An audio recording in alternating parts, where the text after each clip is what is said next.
আসসালামু আলাইকুম, welcome back to my channel is recipe jenny. আজ আমি খুব সহজে কচুরলতি রান্না করে দেখাবো। এটা কিন্তু খুব সহজে কম সময়ে রান্না করা যায়। তো চলুন কথা না বাড়িয়ে আমি যেভাবে এই রান্নাটা করি জাস্ট সেই রান্নাটা আপনাদের সঙ্গে শেয়ার করছি।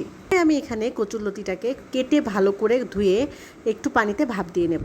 আমি অল্প একটু লবণ দিয়ে গরম পানি অল্প একটু দিয়ে তার মধ্যে এটাকে ভাপ দিয়ে নিয়েছি। ভাপ দিয়ে নেব খুব কম টাইমে, এটা যেন ভেঙে না যায়। এবার আমি একটি কড়াই দিয়ে দিচ্ছি পরিমাণ মতো সরিষার তেল, আর সরিষার তেলের মধ্যে দিয়ে দিচ্ছি আমি পেঁয়াজ কুচি পরিমাণ মতো। পেঁয়াজ কুচিটা একটু ব্রাউন হয়ে আসলে আমি এর মধ্যে দিয়ে দিচ্ছি লবণ পরিমাণ মতো, আর দিয়ে দিচ্ছি সামান্য আদা বাটা।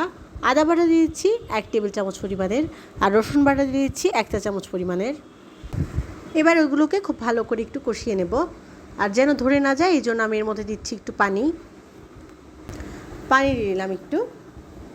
আমি বাকি মশলাগুলো দিয়ে দিচ্ছি। আমি দিচ্ছি জিরা গুঁড়া 1 টেবিল চামচ পরিমাণের, আর দিয়ে দিচ্ছি হলুদ গুঁড়া 1 চা চামচ পরিমাণের অর্ধেক, আর দিয়ে দিচ্ছি 1 টেবিল চামচ পরিমাণের মরিচের গুঁড়া। মরিচের পরিমাণটা যে যার পছন্দ মতো দেবেন।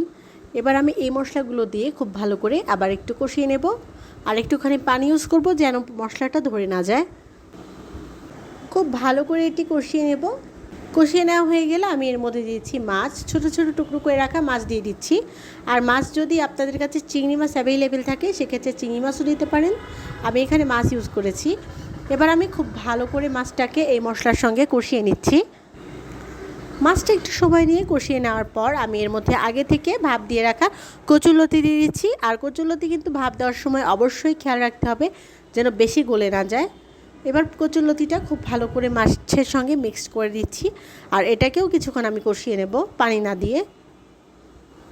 কচুরলতিটাকে বেশ কিছুক্ষণ কষিয়ে নিয়ে এবার আমি এটাতে পানি দিয়ে দিচ্ছি। পানির পরিমাণটা খুব কম দেব, খুব বেশি দিলে কিন্তু লতিটা একদম গলে যাবে, খেতে কিন্তু ভালো লাগবে না। জন্য এটাকে আমি পরিমাণ মতো পানি দিব, আর চুলার আঁচটা একদম জোরে দিয়ে রাখবো যেন খুব তাড়াতাড়ি পানিটা শুকিয়ে যায় আর লতি কিন্তু বেশি গলে না যায়। এদিকে লতিটা কিন্তু খুব ভালোভাবে কুকও হতে হবে। ঠিক এভাবে হাই হিটে আমি 5 মিনিট জাল দিয়ে নিচ্ছি। 5 মিনিট জাল দেওয়ার পর যখন এইরকম গায়ে মাখা হয়ে যাবে ঝোলটা, এই পর্যায়ে আমি আর 2 মিনিট হাই হিটে আরেকটু জাল দিয়ে নিয়ে আমি এটার চুলাটা কিন্তু অফ করে দিব। কারণ চুল্লতিতে কিন্তু বেশি ঝোল দিলেও কিন্তু ভালো লাগে না। এটার কিন্তু ঝোলটা এরকম গায়ে মাখো মাখো থাকলে কিন্তু খেতে ভীষণ টেস্টি লাগে।